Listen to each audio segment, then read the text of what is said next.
We have an obligation to every last victim of this illegal aggression because all of this carnage has been done in our name.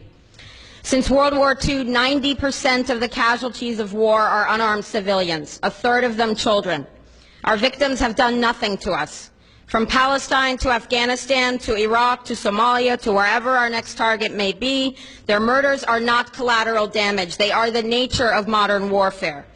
They don't hate us because of our freedoms. They hate us because every day we are funding and committing crimes against humanity. The so-called war on terror is a cover for our military aggression to gain control of the resources of Western Asia.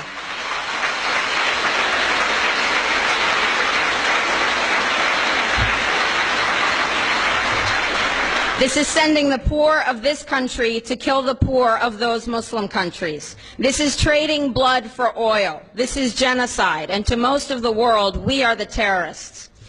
In these times, remaining silent on our responsibility to the world and its future is criminal.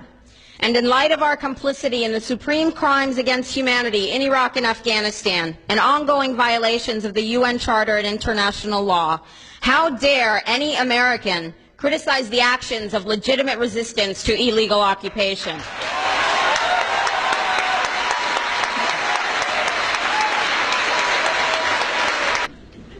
How dare we condemn anyone else's violence? Our so-called enemies in Afghanistan, Iraq, Palestine, our other colonies around the world, and our inner cities here at home are struggling against the oppressive hand of empire, demanding respect for their humanity. They are labeled insurgents or terrorists for resisting rape and pillage by the white establishment, but they are our brothers and sisters in the struggle for justice. The civilians at the other end of our weapons don't have a choice, but American soldiers have choices. And while there may have been some doubt 5 years ago, today we know the truth.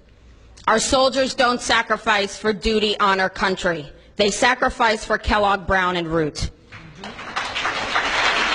They don't fight for America. They fight for their lives and their buddies beside them because we put them in a war zone.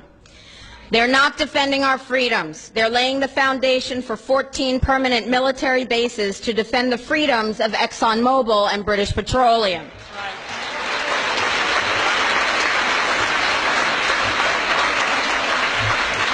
They're not establishing democracy. They're establishing the basis for an economic occupation to continue after the military occupation has ended.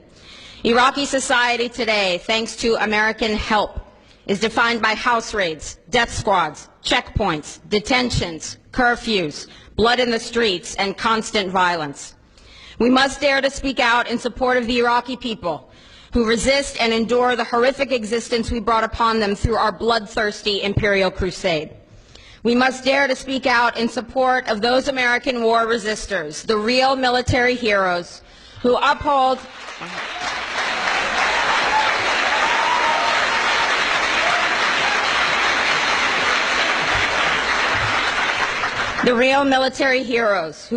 their oath to defend the Constitution of the United States against all enemies, foreign and domestic, including those terrorist cells in Washington, D.C., more commonly known as the legislative, executive, and judicial branches.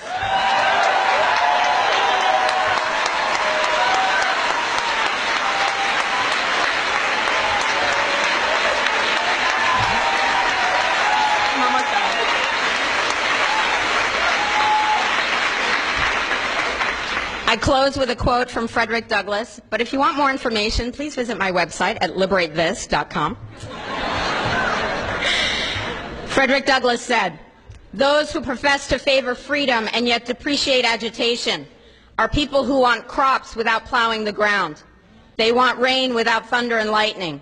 They want the ocean without the roar of its many waters. The struggle may be a moral one, or it may be a physical one, or it may be both, but it must be a struggle. Power concedes nothing without a demand. It never has, and it never will." Okay. Oh. Every one of us must keep demanding, keep fighting, keep thundering, keep plowing, keep speaking, keep struggling until justice is served. No justice, no peace. Thank you very much.